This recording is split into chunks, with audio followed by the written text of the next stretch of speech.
Uch Qahramon postidan 4 kilometr kirganimizda Guliston masjidi keladi. Shu masjidning orqa tomonidan 1,5 kilometr ichkariga kirganda 3 sutu 5 xonadan iborat shunaqa chiroyli shinamgina kottejimiz chiqyapti.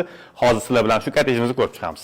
Eshikdan kirganimizda chap qo'limizda bitta tapchan uchun ajoyib joy va o'zini zeleniy zonasi, yashil zona va bitta mashina uchun joy, avtomat eshiklar bilan qo'yib ketishibmiz. Hovlidan kirishimiz bilan kattagina 4 metrga 6 metrlik hol bizani kutib oladi. Bu yoqqa bemalol divanli zona qilib foydalansanglar bo'ladi va yon tomonga o'tsanglar 4 metrlik oshxonamiz.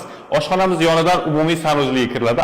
Alohida hojatxona va vannasi bor. Holdan to'g'rida birinchi detskiy xonamiz kattaligi 3,5 metrga 4 metr kattalikda. Va ikkinchi detskiy xonamiz. Ikkinchi detskiy xonamiz ham 3,5 ga 4 metr kattalikda.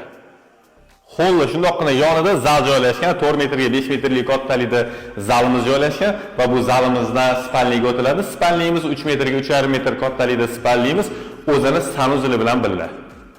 Uch Qahramon Guliston masjidining orqasida joylashgan 3 sutu 5 ta xonadan iborat shu uyimizni narxi 155 ming. Kelishadigan joyi bor. Yana bitta ma'lumot, bu mahallamizda suv, gaz, svet, kanalizatsiyalar kelgan. Yana alohida 2 sutu orqasida yer bor ekan, agar kerak etsanglar, uni ham alohida sotishar ekan. Telegram kanaliga o'tib olinglar. Variantlarimiz juda ham ko'p.